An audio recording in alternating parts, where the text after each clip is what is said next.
The debate में खुशामदीद। आज हम YouTube पर मौजूद नीतीश राजपूत के एक वीडियो पर बात कर रहे हैं, the reality of Saddam Hussain. 22 साल के सद्दाम ने इराक के प्राइम मिनिस्टर को जब घेर के गोली मारी,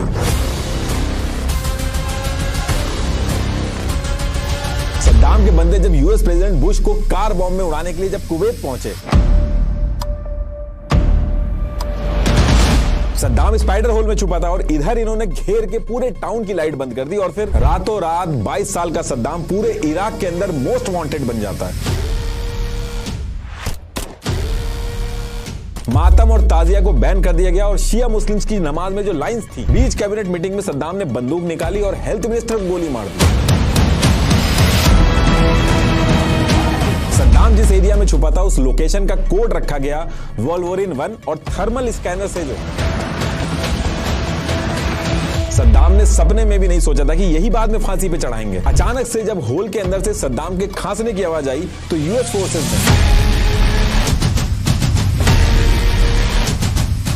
ये इतना सब कुछ होने के बाद सद्दाम को फांसी पता किस बात पे दी गई थी?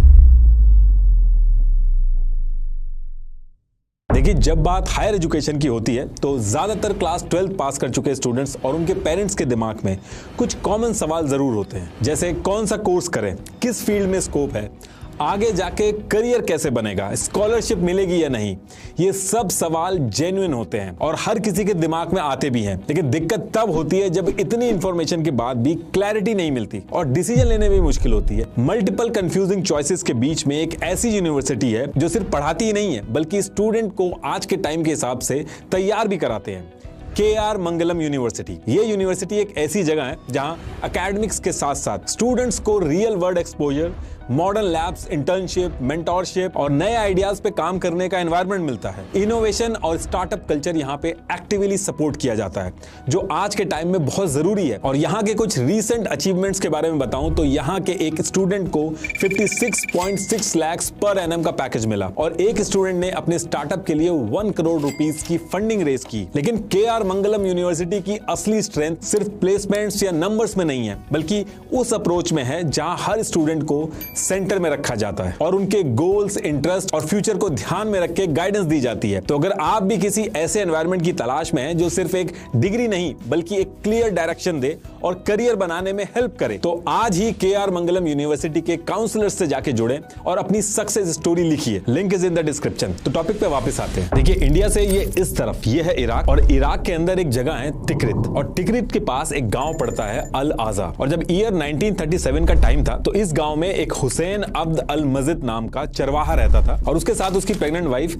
सुबह तल्फा भी रहती थी, जो आने वाले कुछ ही महीने में सद्दाम हुसैन को जन्म देने वाली थी। अब इससे पहले कि सद्दाम पैदा होता, सद्दाम के जो फादर थे हुसैन, इनकी डेथ हो जाती है। इस इंसिडेंट की वजह से सद्दाम की मदर सुबह तल्फा को बहुत बड़ा झटका लगता है, क्योंकि थोड़े दिन पहले उनका एक और लड़का था, उसकी भी डेथ हुई थी। तो वो डिप्रेस हो जाती हैं, सुपरस्टिशन में भी वो बिलीव करती थी। तो उनको लगा कि ये जब से प्रेग्नेंट हुई हैं तब से सारी चीजें खराब हो रही हैं और फाइनेंशियली भी बहुत वीक थी। तो वो डिसाइड करती हैं कि अब इस बच्चे को पैदा करके कोई फायदा नहीं है।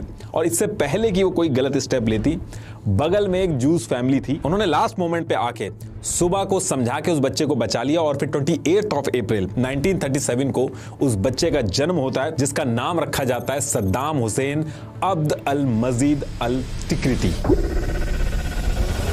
अब सद्दाम के पैदा होने के बाद उसकी मदर जैसे तैसे करके काफी चीजें मैनेज करती हैं, लेकिन फाइनेंशियल कंडीशन इतनी खराब थी और सिंगल मदर थी तो मैनेज नहीं हो रही थी उनसे चीजें। तो फिर इन सारी चीजों की वजह से वो ईयर 1940 में सद्दाम को उसके मामा, जो कि बगदाद में रहते थे, वहां भेज देती हैं और भेजने के कुछ टाइम बाद खुद एक इब्राहिम हसन नाम का आदमी था, उससे दूसरी शादी कर लेती है। तो अब यहां से 3 साल का सद्दाम अपने मामा खैरल्ला तल्फा, जो कि इराक की आर्मी में एम्प्लॉयड थे, उनके पास बगदाद में पहुंच जाता है। अब सद्दाम यहां पे पहुंच तो गया था, लेकिन सद्दाम के अपने मामा के पास पहुंचने के कुछ ही महीने बाद एक और दिक्कत स्टार्ट हो जाती है।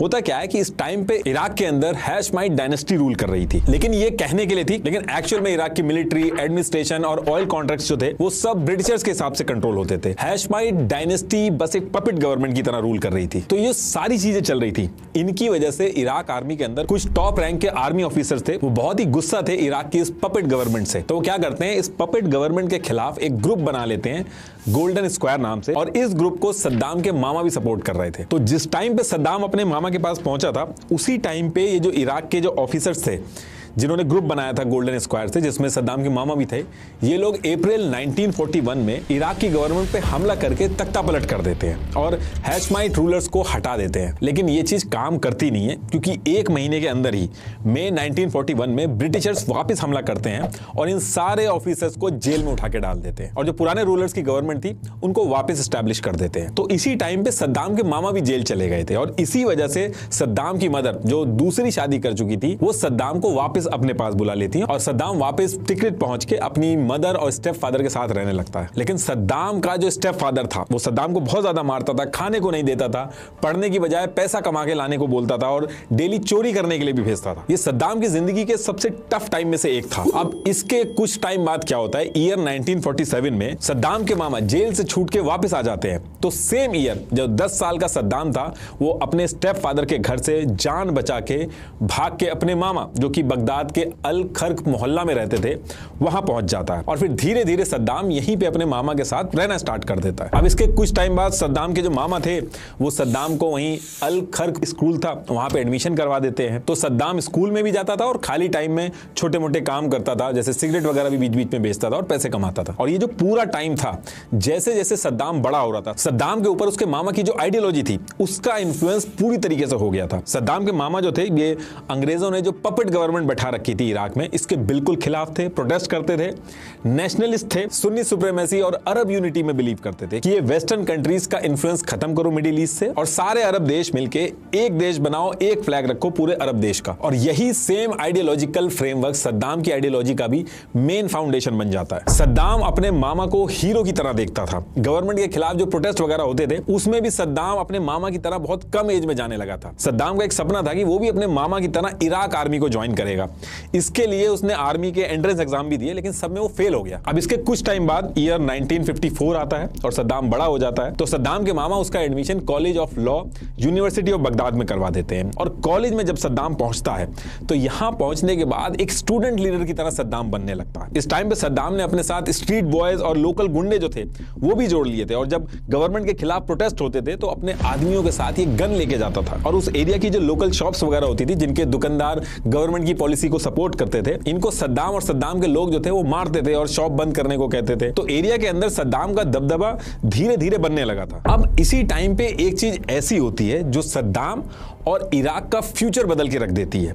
एक्चुअली हुआ क्या था, थोड़े ही टाइम पहले, यानी कि 7 अप्रैल 1947 को सीरिया में कुछ लोगों ने मिलकर बाथ एक सोशलिस्ट पार्टी बनाई थी, जिसका एम था कि सारे अरब देश मिलके एक यूनाइटेड अरब नेशन बनाएंगे। एक फ्लैग होगा, एक आर्मी होगी, एक इकोनॉमी होगी, और अंग्रेजों का ये जो इन्फ्लुएंस बढ़ता जा रहा है, इसको एक खत्म करेंगे मिडिल ईस्ट से। बहुत ही कम टाइम में ये बाथ पार्टी जो थी, इजिप्ट वगैरह आसपास के एरिया में फेमस होने लगी थी, और इराक में भी लोग इस पार्टी के बारे में बहुत ज्यादा बात करने लगे थे। और ये जो बाथ पार्टी थी, इसने अपनी ब्रांचेस इराक में भी बनाना शुरू कर दी थी। अब सद्दाम तो इस टाइम पे कॉलेज में था, उसको इस बाथ पार्टी के बारे में पता चलता है। अब सद्दाम इस बाथ पार्टी की आइडियोलॉजी से इतना इंप्रेस होता है कि जिस कॉलेज में वो था, उससे ईयर 1955 में ड्रॉप आउट होके इस बाथ पार्टी को ज्वाइन कर लेता है। और सद्दाम की कोई पर्सनल लाइफ तो थी नहीं, तो सद्दाम दिन भर इसी बाथ पार्टी की मीटिंग करवाना, प्रोटेस्ट कराना, इनके कामकाज करना था। तो इसलिए बहुत ही कम टाइम में बहुत तेजी से ऊपर भी बढ़ रहा था इसी बाथ पार्टी में। बाथ पार्टी के लीडर सद्दाम को बहुत ही कम टाइम में पसंद करने लगे थे। अब देखिए, इसके बाद आने वाले जो 3 साल थे, यानी कि ईयर 1955 से 1958 का जो टाइम था, इस टाइम पे इराक की सिचुएशन ये हो गई थी कि एक तरफ ब्रिटिश बैग हैशमाइट डायनेस्टी की गवर्नमेंट इराक के ऊपर रूल कर रही थी,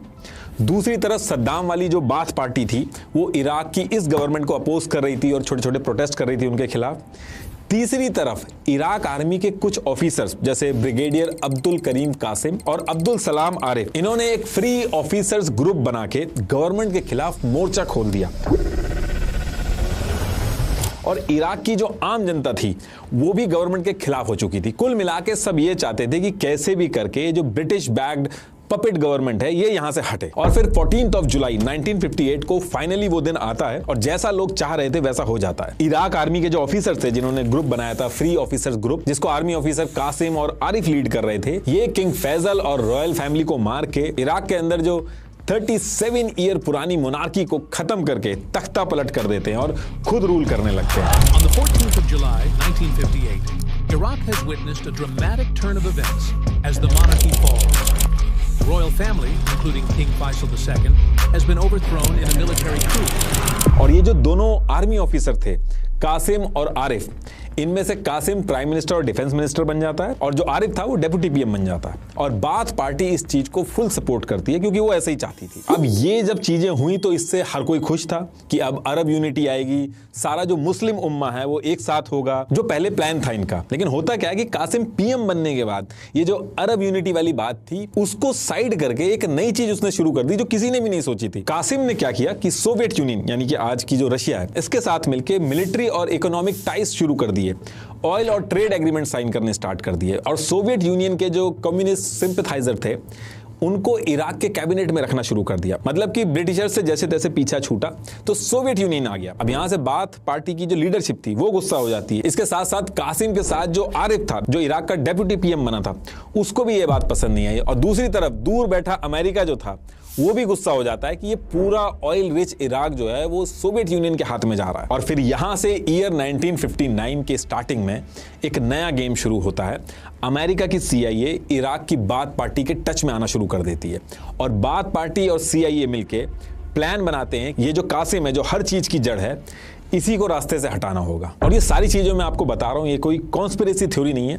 इन सब के जो एविडेंस है वो एस्टैब्लिश हो चुके हैं और जहां से मैं ये चीजें बोल रहा हूं उन सब के लिंक मैंने डिस्क्रिप्शन में लगा दिए हैं। Farmer US ambassador James Eakin ने ऑन रिकॉर्ड बोला कि उस टाइम CA बाथ पार्टी के टच में आया। आगे चल के बाथ पार्टी के सेक्रेटरी जनरल अली साहली ने तो ऑफिशियली बोल डाला कि बाथ पार्टी इराक में पावर में इसलिए आई क्योंकि अमेरिका की CIA का सपोर्ट था। ईयर 1975 की चर्च कमेटी रिपोर्ट में भी ये सेम चीज कंफर्म की गई। बड़े बड़े हिस्टोरियन जैसे ब्रैन, एरिक, इन्होंने CIA और बाथ पार्टी के रिलेशन के बारे में बार बार बताया है। जितनी भी मीडिया रिपोर्ट्स हैं, आप छोटी सी भी गूगल सर्च करोगे आपको ये सारी चीजें मिल जाएंगी। तो अब यहां से CIA और बाथ पार्टी कासिम को मारने का प्लान बना लेती है और इसके लिए बाथ पार्टी सेलेक्ट करती है अपने सबसे काबिल और मेहनती मेंबर सद्दाम हुसैन को। और यही वो टाइम था जब सद्दाम CIA के ऑफिसर से टच में आया था पहली बार। इस टाइम पे सद्दाम को बिल्कुल आइडिया नहीं था कि आगे चल के यही अमेरिका सद्दाम को फांसी दिलवा के मारेगी। और ये जो CIA और सद्दाम के टच में आने वाली बात है, ये US इंटेलिजेंस डिप्लोमेट्स और इंटेलिजेंस ऑफिशियल्स ने यूनाइटेड प्रेस इंटरनेशनल को कंफर्म करी है। एग्जैक्टली ये लाइन लिखी थी उसमें, आप पॉज करके पढ़ लेना। तो अब यहां से प्लान ये था कि 7 अक्टूबर 1959 को इराक के पीएम कासिम का जो काफिला है वो अल राशिद स्ट्रीट बगदाद से जैसे ही निकलेगा, इस टाइम पे सद्दाम और उसके साथ बाथ पार्टी के 6 और लोग होंगे, यहां जाएंगे और पीएम कासिम के काफिले पे गोली चला के कासिम को मार देंगे। तो एज पर प्लान 7 अक्टूबर 1959 को पीएम कासिम का काफिला अल राशिद स्ट्रीट पे पहुंचता है जहां सद्दाम और उसके साथी घात लगाए बैठे हुए थे। और जैसे ही काफिला पास में आता है ये लोग फायरिंग स्टार्ट कर देते हैं। इस फायरिंग में पीएम के ड्राइवर की जान चली जाती है। पीएम कासिम के कंधे पे गोली लगती है लेकिन पीएम कासिम बच जाते हैं और फायरिंग में सद्दाम के पैर पे भी गोली लगती है। कुल मिला के जो प्लान था वो फेल हो जाता है। पीएम कासिम तो बच जाता है और फिर इसके बाद कासिम इतना गुस्सा होता है कि हॉस्पिटल में ही बैठे बैठे बाथ पार्टी और सद्दाम के अगेंस्ट एक्शन लेने के ऑर्डर दे देता है और फिर चारों तरफ सद्दाम को ढूंढना स्टार्ट किया जाता है। रातों रात सद्दाम इराक का मोस्ट वांटेड आदमी बन जाता है। लेकिन आम जनता के बीच में सद्दाम की इमेज एक ऐसे आदमी की बनती है जिसने अपनी जान की परवाह किए बिना अरब यूनिटी के लिए कासिम जैसे डिक्टेटर के खिलाफ अपनी जान की बाजी लगा दी। अब बचते बचाते सद्दाम इराक के अंदर अद्वार गांव के पास हाजी अमीन अली का एक फार्म था, वहां जाके छुप जाता है। ये लोकेशन बहुत इंपॉर्टेंट है क्योंकि आगे चल के अभी जब अमेरिका सद्दाम को पकड़ेगा स्पाइडर होल से, तो उस टाइम भी सद्दाम इसी एरिया में छुपा था। अभी आएगा आगे पूरी प्लानिंग बताऊंगा आपको कि कैसे पकड़ा गया था सद्दाम को स्पाइडर होल के अंदर से। तो अब इसके बाद क्या होता है कि जब सद्दाम के लिए छुपना एकदम मुश्किल हो गया तो बाथ पार्टी की लीडरशिप ने सद्दाम को इल्लीगल रूट से सीरिया पहुंचा दिया और फिर सीरिया से सद्दाम CIA की हेल्प से इजिप्ट में पहुंच जाता है और इजिप्ट में बाथ पार्टी का पूरा सेंटर बना हुआ था। इजिप्ट के अंदर अमेरिका की CIA और इजिप्ट की इंटेलिजेंस मिलकर काम कर रही थी। इजिप्ट पहुंचते ही सबसे पहले तो इजिप्ट के प्रेसिडेंट सद्दाम को पॉलिटिकल असाइलम दे देते हैं और फिर सद्दाम यहीं रह के बाथ पार्टी को स्ट्रांग करता है डे बाय डे। और फिर ईयर 1962 में इजिप्ट के कायरो लॉ स्कूल में सद्दाम का एडमिशन करा लिया जाता है और इसके नेक्स्ट ईयर सद्दाम अपने मामा की लड़की से शादी कर लेता है। इस पूरे टाइम सद्दाम इजिप्ट के अंदर रह के बाथ पार्टी के फाउंडर माइकल अफलाक और वहीं पे इजिप्ट के अंदर जो यूएस एम्बेसी थी वहां पे जो CIA के ऑफिसर्स थे माइल्स कोपलैंड और CIA स्टेशन चीफ जिम, इनसे कॉन्टिन्यूअसली सद्दाम टच में रहता है। ये सारी चीजें जो मैं बता रहा हूं इनको यूनाइटेड प्रेस इंटरनेशनल की रिपोर्ट ने कंफर्म किया है कि इजिप्ट के अंदर CIA के ऑफिशियल्स सद्दाम का जितना भी लिविंग एक्सपेंस और ट्रेनिंग का खर्चा था वो सब इजिप्शियन इंटेलिजेंस के कैप्टन अब्देल फरीद के थ्रू सद्दाम तक पहुंचाते थे। तो अब यहां से सद्दाम इजिप्ट में रह के बाथ पार्टी का काम कर रहा था। वहीं दूसरी तरफ इराक के अंदर मल्टीपल प्लानिंग और प्लॉटिंग के बाद 8 फरवरी 1963 को बाथ पार्टी को सक्सेस मिलती है। बाथ पार्टी ने अमेरिका की CIA और इराक आर्मी के कुछ फ्री ऑफिसर्स ग्रुप के साथ मिलकर मिनिस्ट्री ऑफ डिफेंस डिपार्टमेंट में घुस के कासिम को गोली मार के तख्ता पलट कर दिया और अब यहां से इराक के अंदर पावर में आ जाती है बाथ पार्टी। ये जो पूरा इंसिडेंट हुआ था इराक के अंदर, अगर आप किसी से बात करेंगे तो इसको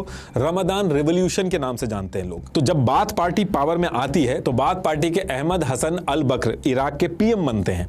ये बाथ पार्टी के मेन लीडर भी रहे हैं, इराक आर्मी में भी इन्होंने काफी टाइम बिताया है।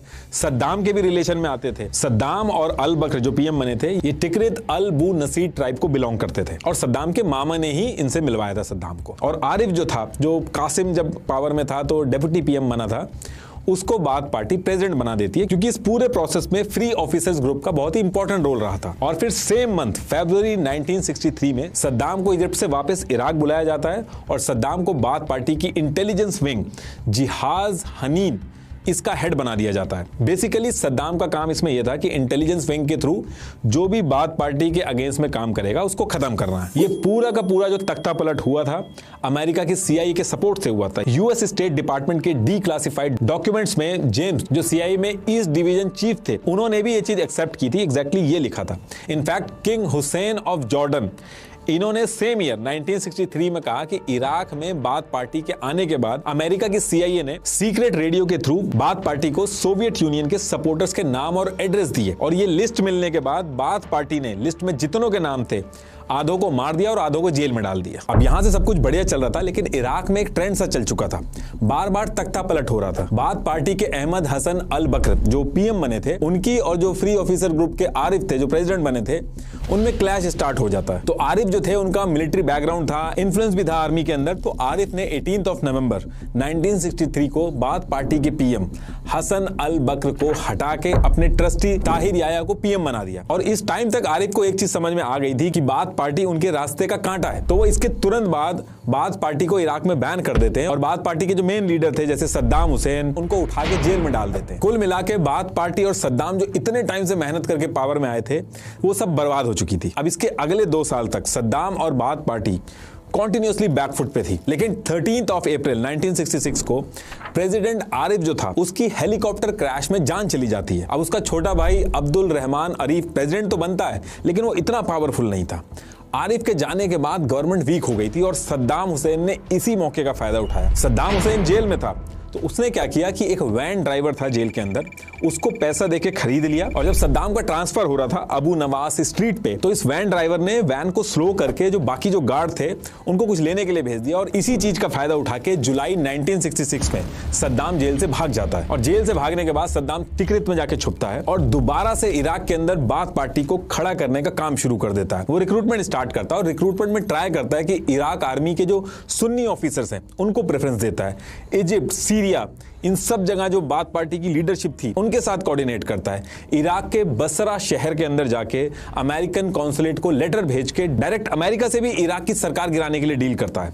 अगले 2 साल तक सद्दाम वहीं छुप के बाथ पार्टी के जो लीडर थे अहमद हसन अल बकर इनके साथ मिलकर प्लानिंग बनाता है और बाकी लोगों को जोड़ता है। और ये सारी मेहनत की थी सद्दाम ने 17 जुलाई 1968 को इसका फायदा होता है। सद्दाम इराक के अंदर तख्ता पलट करके दोबारा से बाथ पार्टी की सरकार बना देता है। जब बाथ पार्टी की सरकार बनती है तो अहमद हसन अल बकर प्रेसिडेंट बनते हैं और सद्दाम को सेकंड सबसे पावरफुल पोजीशन दी जाती है रेवोल्यूशनरी कमांड काउंसिल RCC। इसका डेप्यूटी चेयरमैन बनाया जाता। और फिर इसके अगले ही साल सद्दाम जब 31 साल का था तो ऑफिशियली भी सद्दाम को इराक का वाइस प्रेसिडेंट बना दिया जाता है। अब यहां से सद्दाम की पार्टी और सद्दाम जब पावर में आए तो उन्होंने हर वो तरीका अपनाया ताकि बात पार्टी दोबारा पावर से ना जाए। वो किसी पे भी ट्रस्ट नहीं करते थे और अहमद हसन अल बकर नाम का प्रेसिडेंट था। सारे डिपार्टमेंट पे सद्दाम का कंट्रोल था। सद्दाम ने दैरत अल मुखबारत अल अम्मा इस नाम से इंटेलिजेंस ग्रुप बनाया और इसके 5 अलग अलग ब्रांचेस बनाई। इसकी फुल टाइम जॉब थी कि गवर्नमेंट की जितनी अलग अलग ऑर्गेनाइजेशन है इंक्लूडिंग इराक की मिलिट्री सबको ट्रैक करके पता करना कि कौन सद्दाम के खिलाफ काम कर रहा है। इनफैक्ट आम जनता में भी अगर कोई सद्दाम के खिलाफ बात करता था तो सद्दाम को पता होता था। गवर्नमेंट के अंदर भी जितनी ऑर्गेनाइजेशन थी, जो भी ऑर्गेनाइजेशन जरूरत से ज्यादा पावरफुल होती थी या सद्दाम के लिए एक थ्रेट बन जाती थी, सद्दाम उसके हेड को या तो बदल देता था या जेल में डाल देता था। सद्दाम किसी पे भी ट्रस्ट नहीं करता था और हर डिपार्टमेंट में ट्राई करता था कि उसके रिलेटिव ही हेड बने और जो सद्दाम के लिए थ्रेट लगता था उसको रास्ते से हटा देता था। जैसे कहने के लिए प्राइम मिनिस्टर अब्द अर रज़ाक, ये एक बहुत बड़ी पोजीशन थी, लेकिन प्राइम मिनिस्टर अब्द रज़ाक सद्दाम के हिसाब से नहीं चल रहा था।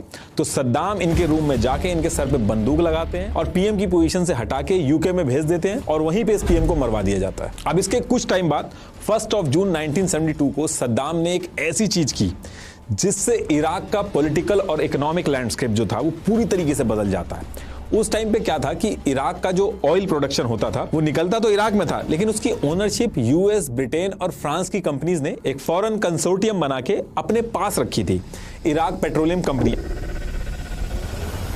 आईपीसी के नाम से। इसकी वजह से इराक जो कि एक्चुअल में ओनर था उस ऑयल का, उसको कम प्रॉफिट होता था। ये कंट्रीज जानबूझ के ऑयल की सप्लाई को लिमिट कर देती थी ताकि ऑयल के प्राइस रेगुलेट कर सके, लेकिन इसमें इराक का बहुत नुकसान होता था। तो 1 जून 1972 को सद्दाम ने जितने कंसोर्टियम वगैरह बाहर की कंपनियों ने बनाए थे सबको उठा के बंद कर देता है और इराक के ऑयल को नेशनलाइज कर देता है, मतलब कि इराक की गवर्नमेंट के अंडर कर देता है। ये सारी वेस्टर्न कंपनीज को भगा दिया जाता है इराक से। ये पहला झटका था जो सद्दाम ने यूएसए को दिया था। ब्रिटेन वगैरह ने बहुत प्रोटेस्ट वगैरह किया, लेकिन यूएस ने तुरंत कुछ रिएक्ट नहीं किया और यहां से यूएसए को एक हिंट मिल गया था कि ये आदमी आगे चल के दिक्कत कर सकता है, लेकिन अभी सद्दाम की और चीजों में जरूरत थी तो यूएसए चुप रहता। अब सद्दाम ने ये जो फैसला लिया था इससे प्रॉफिट बहुत ज्यादा बढ़ गया था इराक में, इकोनॉमिक ग्रोथ होने लगी थी, बहुत तेजी से डेवलपमेंट स्टार्ट हो गया था। एक दिन में Saddam 3 million barrel oil produce करने लगा था। अब जो ये ऑयल से जितना फायदा हो रहा था, इसके साथ साथ एक और चीज सद्दाम ने की। सद्दाम ने इराक की मिनिस्ट्री ऑफ ऑयल को एक सीक्रेट ऑर्डर दिया कि हर साल जितना भी इराक की ऑयल इनकम होगी उसका 5% सीक्रेटली स्विस बैंक के नंबर्ड अकाउंट में चोरी से जमा किया जाएगा और इसके बारे में किसी को भी नहीं बताया जाएगा। ये पैसा सद्दाम ने बाथ पार्टी के लिए एक इमरजेंसी फंड बना के रखा था, इन केस कोई तख्ता पलट वगैरह कर दे तो काम आए। अब ये जो छोटी छोटी चीजें हो रही थी इसकी वजह से सद्दाम की इमेज इराक के अंदर एक नेशनल हीरो की तरह बनने लगी थी और सद्दाम पॉलिटिकली और स्ट्रांग हो गया था। और इन सारी चीजों को देखते हुए सद्दाम ने 16 जुलाई 1979 को सद्दाम हुसैन ने पपेट पीएम अहमद हसन अल बकर से भी रिजाइन मरा के खुद प्रेसिडेंट सद्दाम बन गया और जो जो अहमद हसन अल बकर के करीबी थे उनको मरवाना स्टार्ट कर दिया।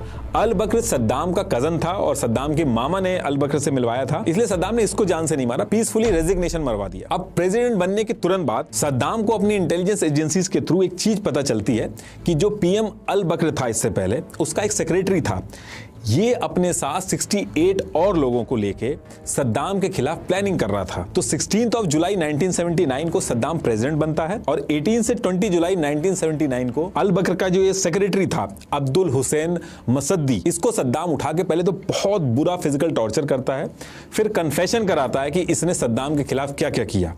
और ये करने के बाद 22 जुलाई 1979 को सद्दाम 400 टॉप लीडरशिप की एक हॉल के अंदर अर्जेंट मीटिंग करता है। ये 400 के 400 जो लीडर थे सद्दाम की जो गवर्नमेंट के अंदर थे ये सारे प्रेजेंट रहते हैं। अब मीटिंग में पूरा हॉल भरा हुआ था, स्टेज के साइड में सद्दाम आराम से बैठ के सिगार पी रहा था। फिर स्टेज पे जो सेक्रेटरी था अब्दुल हुसैन मसादी जिसने सद्दाम के खिलाफ प्लानिंग की थी वो स्टेज पे आता है।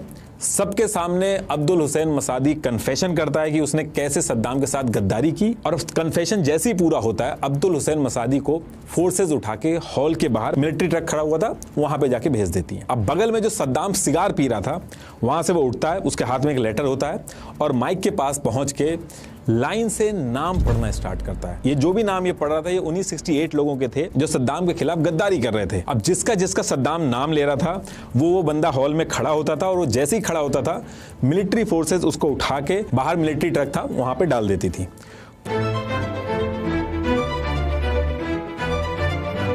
पूरे हॉल में हर कोई डरा हुआ था कि किसका नाम आ जाए और किसकी जान खतरे में आ जाए। और ये सारी चीजें इराक के अंदर लाइव टीवी पे टेलीकास्ट कराई जा रही थी। ये वीडियो अभी भी आपको यूट्यूब पे मिल जाएगा, आप देखिएगा। तो ऐसे करके 68 लोगों के नाम सद्दाम ने पढ़े सिगार पीते हुए, और फिर जितने बाकी बचे हुए लोग थे उन्होंने अपनी जान बचने की खुशी मनाई। सद्दाम ने भी उनको कांग्रेचुलेशन दी कि वो लॉयल थे उसके लिए।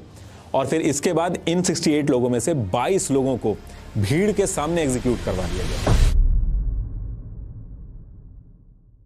अब ये जो टाइम चल रहा था, इसी टाइम पे सद्दाम ने केमिकल वेपन के प्रोडक्शन पे भी काम स्टार्ट कर दिया था, जिसका नाम इसने प्रोजेक्ट 922 रखा था, जो आगे चल के सद्दाम के फॉल आउट का रीजन बनता, अभी आएगा आगे। अब देखिए, सद्दाम इराक के ऊपर रूल तो कर रहा था और बहुत ही पावरफुल पोजीशन पे भी था, लेकिन जितने टाइम बाथ पार्टी और ये सद्दाम इराक के अंदर पावर में थे, उनके ऊपर एक साइलेंट प्रेशर रहता था इराक की डेमोग्राफी को लेके। इराक के अंदर जो मेजॉरिटी थी वो शिया मुस्लिम्स की थी। 55 से 60% शिया मुस्लिम थे और सुन्नी जो थे वो 15 से 20% थे। और बाथ पार्टी एक सुन्नी लेड पार्टी थी, तो इसलिए हमेशा इनके ऊपर एक प्रेशर और डर रहता था कि अगर इस चीज पे ढंग से ध्यान नहीं दिया या इस चीज को लाइटली लिया तो किसी ना किसी दिन एक शिया लीडर उठेगा, निकल के सामने आएगा और सद्दाम को पावर से हटा देगा। तो ये जो डेमोग्राफी का इम्बैलेंस था, इसको मैनेज करने के लिए सद्दाम ने कुछ चीजें भी की। जैसे इराक के अंदर जो भी ऑयल से प्रोडक्शन हो रहा था, जो पैसे आ रहे थे, शिया सुन्नी का पावर बैलेंस बनाने के लिए वो जो स्कीम्स आ रही थी उसको भी उसी तरीके से डिवाइड किया शिया और सुन्नी के जो एरिया थे, ताकि कोई कंफ्लिक्ट ना हो, सद्दाम के अगेंस्ट में कोई ना आए। और इराक के अंदर रिलीजन की बजाय सेकुलरिज्म और नेशनलिज्म की फीलिंग शिया और सुन्नी के बीच में डालना शुरू किया सद्दाम ने। और इसके साथ साथ सद्दाम ने इराक के अंदर शिया मुस्लिम की जो आइडेंटिटी थी उसको बहुत ही सटल तरीके से, बिना ज्यादा हल्ला हुए, धीरे धीरे करके दबाया भी। जैसे शिया मुस्लिम जो थे वो अशूरा के जुलूस, मातम और ताजिया निकालते थे, इनको बैन कर दिया गया इराक में। शिया मुस्लिम अजान के टाइम पे कुछ लाइन अलग बोलते थे तो उन पे भी बैन लगा दिया गया। लेकिन सुन्नी लोग जो अजान करते थे उनको बिना लाइन चेंज किए ऑफिशियली अलाउ किया गया। जो शिया मौलवीज थे कॉन्टिन्यूसली वो सर्वेलांस में रहते थे सद्दाम के। नजफ और करबला के जो शिया स्कॉलर्स थे उनको हाउस अरेस्ट कर दिया गया था। और जो इंटेलिजेंस डिपार्टमेंट था उसमें जो हेड पोजीशन थी उन पे भी सद्दाम के जो रिलेटिव या सुन्नी थे वही थे। यहां तक कि जो मुस्लिम रिलीजियस गैदरिंग भी होती थी उसको भी बैन कर दिया गया था इराक में, कि कहीं ऐसा ना हो कि ये रिलीजियस गैदरिंग जो है प्रोटेस्ट में कन्वर्ट हो जाए। तो ये एक चीज बाथ पार्टी और सद्दाम के अंदर हमेशा से एक डर बना हुआ था। और इसी टाइम पे यानी कि ईयर 1979 में एक और बड़ी दिक्कत खड़ी हो जाती है सद्दाम के सामने। इराक के पड़ोस में ईरान था और ईरान के अंदर क्या था कि America backed Shah of Iran rule करता था। लेकिन सेम ईयर में ईरान के सारे लोग साथ में आए और ये जो America backed Shah of Iran था इसको हटा के आयतुल्लाह खुमैनी को पावर में ले आए। अगर मेरी ईरान वाली वीडियो आपने देखी होगी तो उसमें सारी डिटेल्स मैंने ऑलरेडी बताई हैं आपको कि ईरान के अंदर कैसे इस्लामिक रिवॉल्यूशन हुआ था। अब सद्दाम ने जब ये देखा, उसके जस्ट बगल में ही जहां शिया लोग मेजॉरिटी में हैं, उन्होंने अपने सेकुलर डिक्टेटर को हटा के एक रिलीजियस लीडर आयतुल्लाह खुमैनी को बैठा दिया। तो सद्दाम बहुत ज्यादा घबरा गया था कि ये सेम मॉडल इराक के अंदर भी ना रिपीट हो जाए, क्योंकि इराक भी शिया मेजॉरिटी देश था जहां पे सद्दाम एक सुन्नी डिक्टेटर था। और सद्दाम का जो डर था वो और ज्यादा तब बढ़ने लगा जब आयतुल्लाह खुमैनी ने पावर में आने के बाद डायरेक्ट धमकी भी देना स्टार्ट किया। उन्होंने कहा कि सेम चीज हम बाकी देशों में भी करेंगे। एग्जैक्ट उन्होंने ये बोला कि हमारी जिम्मेदारी सिर्फ ईरान की हद तक नहीं सीमित है, हमारी जिम्मेदारी है कि हम ईरान के इस इस्लामिक रिवॉल्यूशन को सारी दुनिया के मजलूम लोगों तक पहुंचाएं। ये लाइन भले ही सिंपल लग रही थी, लेकिन ये क्लियर अनाउंसमेंट थी मिडिल ईस्ट के अंदर जितनी भी डिक्टेटर वाली कंट्रीज थी। पावर में आते ही आयतुल्लाह खुमैनी की हर स्पीच में सुदूर ए इनकलाब बोला जाता था कि अब ये जो ईरान के अंदर रिवॉल्यूशन हुआ है बाकी जगह भी ये लोग एक्सपोर्ट करेंगे। इनफैक्ट आयतुल्लाह खुमैनी ने एक दिन इराक की जो शिया मुस्लिम पॉपुलेशन थी उनसे डायरेक्ट अपील कर डाली कि तुम सब एक होके ये जो Sunni elite dominated bath party की गवर्नमेंट बनी हुई है इसको हटा के पावर अपने हाथ में ले लो। सद्दाम को ये चीज बिल्कुल पसंद नहीं आ रही थी, वो मन बना चुका था कि अब कुछ ना कुछ करना होगा।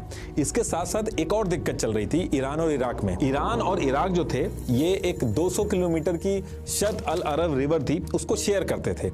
ये रिवर बहुत ही ज्यादा इंपॉर्टेंट थी। मैप पे आप देखोगे तो ईरान के पास तो बहुत सारे सी रूट्स हैं, लेकिन इराक के लिए एक लौता सी रूट था जहां से इराक का ऑयल एक्सपोर्ट गल्फ तक पहुंच पाता था। अब अगर ईरान का कंट्रोल इस रिवर पे आ जाए तो ईरान जब चाहे तब इराक को चोक कर सकता है। तो शुरू में तो यह था कि ईरान के अंदर America backed Shah of Iran था, तो अमेरिका ने ईरान और इराक के बीच में अल्जियर्स एग्रीमेंट साइन करवा दिया था, जिसमें यह था कि ये ईरान और इराक जो है इस रिवर को हाफ हाफ यूज करेंगे। लेकिन अब ईरान के अंदर सिचुएशन चेंज हो गई थी।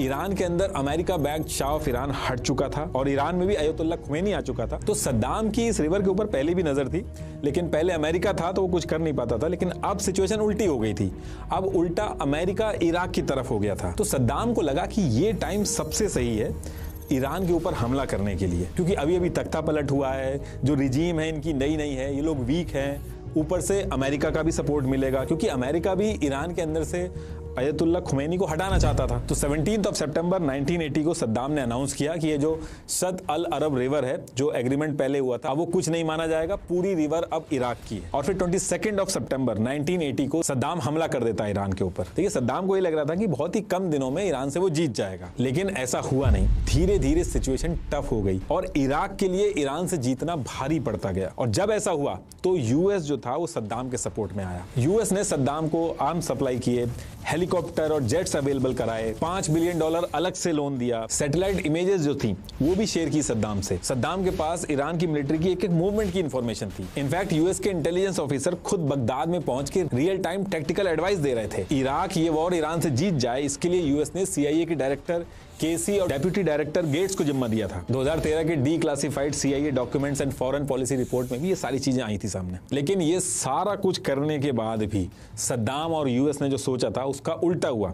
ईरान हार ही नहीं मान रहा था, एक स्टेलमेट जैसी सिचुएशन बन गई थी। और इराक के अंदर भी कई ऐसे शिया मेजोरिटी वाले इलाके थे जहां पे ईरान जाके सपोर्ट ले रहा था उनसे। तो कई ऐसे इलाके इराक में हो गए थे जहां सद्दाम के खिलाफ बातें होने लग गई थी। तो सद्दाम क्या कर रहा था कि उन इलाकों में जा जाके रैली वगैरह भी करता था, उनको मोटिवेट करता था। तो सद्दाम ने 8 जुलाई 1982 को एक शिया मेजोरिटी इलाका था दुजैल नाम से, वहां जाके लोगों को मोटिवेट करने का प्लान बनाया था। अब जब सद्दाम का काफिला दुजैल में पहुंचा तो यहाँ पे एक शिया मेजोरिटी की दावा पार्टी थी, उसके कुछ लड़ाके जो थे वो सद्दाम के इस काफिले पे फायरिंग कर देते हैं।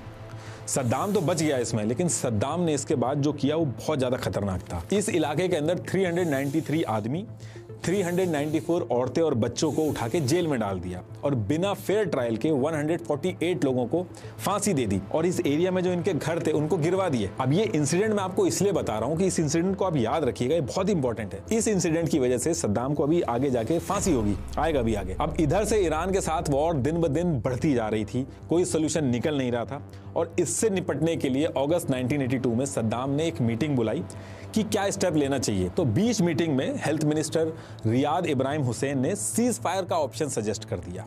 अब ये सुन के सद्दाम को इतना ज्यादा बुरा लगता है कि सद्दाम बीच मीटिंग में बंदूक निकाल के हेल्थ मिनिस्टर को गोली मार देता। सद्दाम के आगे गलत ओपिनियन रखना भी मौत को दावत देने जैसा था। अब इसके बाद सद्दाम एक एक्सट्रीम स्टेप उठाता है। इस ईरान इराक वॉर से निपटने के लिए सद्दाम ने ईरान बॉर्डर पे chemical war agent, sulphur, mustard gas, ये सब डालना शुरू कर दिया। और जैसे ही डाला वहां पे लोगों की स्किन जलने लगी, लोग अंधे होने लगे। और जब ईरान की आर्मी जब पीछे हटने लगी तो सद्दाम को ये तरीका और अच्छा लगा। फिर सद्दाम ने ईरान बॉर्डर पे जो सरदश्त वाला एरिया था वहां पे केमिकल गैस के बम मार दिए। 130 लोग मर गए और 8000 लोग डिसेबल हो गए। और सेम टाइम पे इराक के अंदर कुर्दिश टाउन हलबजा था। इस टाउन के अंदर शिया मुस्लिम थे जो ईरान के सपोर्ट में थे। सद्दाम ने इराक के अंदर जो हलबजा के लोग थे इनको कहा कि ये लोग इराक के साथ गद्दारी कर रहे हैं और इस गद्दारी की सजा देने के लिए सद्दाम ने 16 मार्च 1988 को पूरे शहर के ऊपर एयरक्राफ्ट से केमिकल बम गिरा दिए। Sarin, VX nerves gas, mustard gas, ये सब डाल दी गई।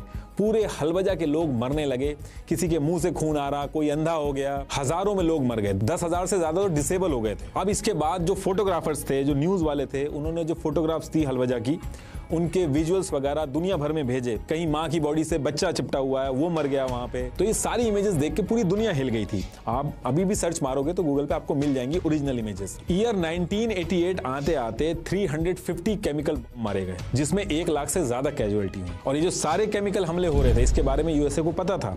In fact US defence intelligence agency DIA ने जो सद्दाम को टारगेटिंग पैकेजेस दिए थे जिसमें ईरान ट्रूप्स की लोकेशन थी, उसका यूज करके सद्दाम ने केमिकल हमले किए। एनपीआर की 2013 की रिपोर्ट में भी ये चीज मेंशन है। डीक्लासिफाइड CIA फाइल्स 2007 to 2009 से भी ये सारी चीजें कंफर्म हुई कि 1983 में अमेरिका के CIA को इराक के केमिकल हमले के बारे में पता था, लेकिन यूएसए जानबूझ के चुप रहा। केबल डेटेड 4 नवंबर 1983, मेमो 1984, हर चीज में मेंशन है कि यूएस को पता था केमिकल बॉम्ब के बारे में। ये उनकी ओरिजिनल कॉपीज है, आप एक बार पॉज करके पढ़ लेना। और इसके साथ साथ जब ये सारे केमिकल हमले हो रहे थे तो ईरान बहुत ज्यादा घबरा गया था, तो वो यूएन में पहुंचा मदद के लिए। लेकिन अमेरिका की CIA के डायरेक्टर विलियम केसी ने सेक्रेटरी ऑफ स्टेट के साथ मिलकर यूएन के अंदर इस पूरे मामले को होल्ड करवा दिया। अब इसके बाद 8 साल तक ये ईरान वॉर चलती रही और जब सब समझ गए कि इससे अब कोई सोल्यूशन नहीं निकलेगा तो फिर 28 अगस्त 1988 को यूएन सिक्योरिटी काउंसिल रेजोल्यूशन 598 को दोनों कंट्रीज कंट्रीज ईरान और इराक दोनों मान लेती हैं और सीज फायर हो जाता है। इस 8 साल की लड़ाई में सद्दाम को 1 इंच भी जमीन नहीं मिली, उल्टा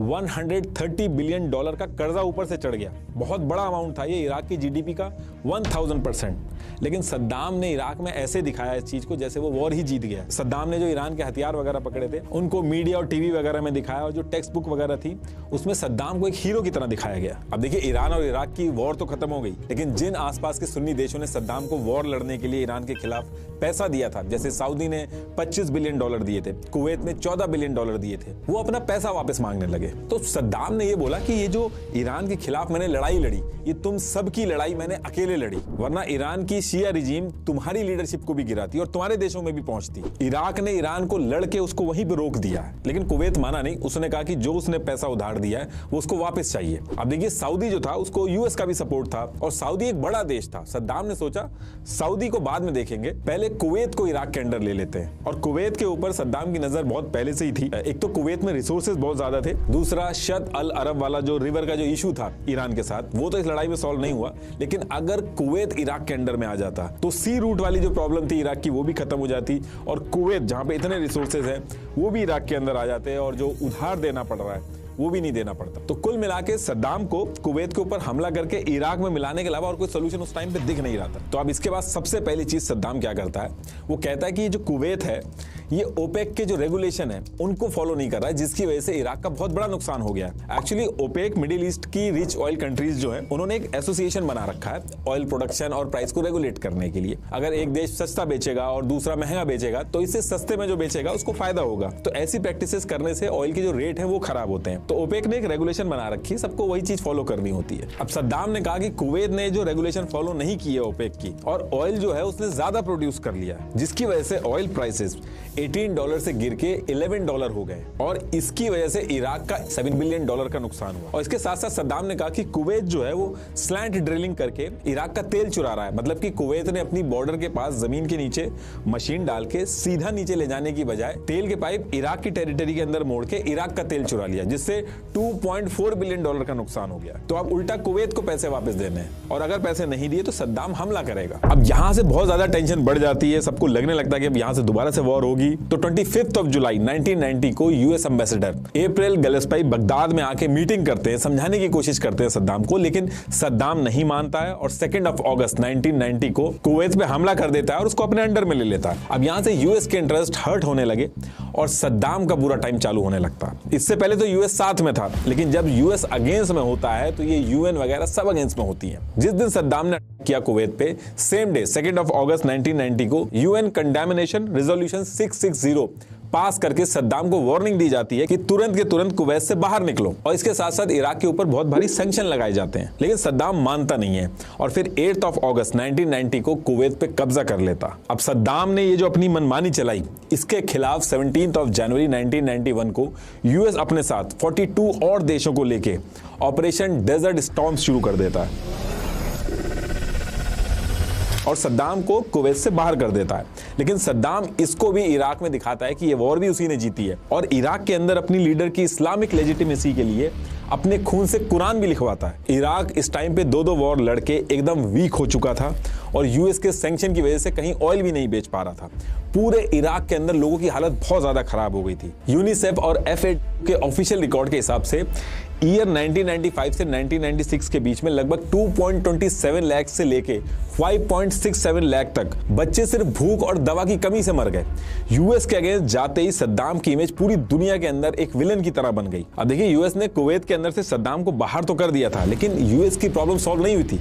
यूएस की प्रॉब्लम तब सॉल्व होती जब सद्दाम इराक के अंदर से हटता या फिर यूएस के हिसाब से चलता। देखिए, यूएस जो है वो आज सुपर पावर है, वो उसको दिमाग में रख के नहीं चलता है।